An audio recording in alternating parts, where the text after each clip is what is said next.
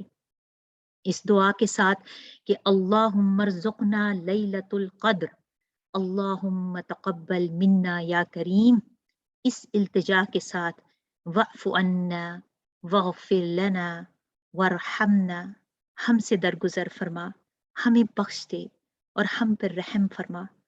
اللہ پاک ہمیں اس رات کی برکات کو پا لینے کی توفیق، ہمت اور شوق دیں۔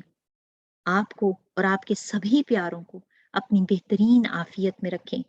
ربنا تقبل منا انك انت السميع العليم وتب علينا انك انت التواب الرحيم سبحانك اللهم وبحمدك نشهد ان لا اله الا انت ونستغفرك ونتوب اليك۔ السلام علیکم ورحمۃ اللہ وبرکاتہ۔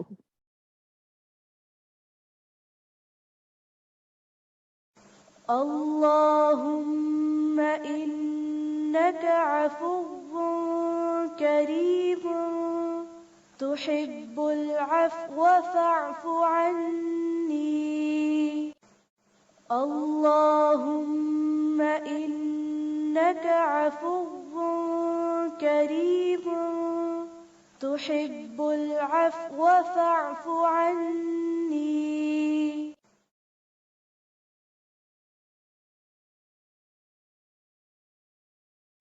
اللهم إنك عفو كريم تحب العفو فاعف عني.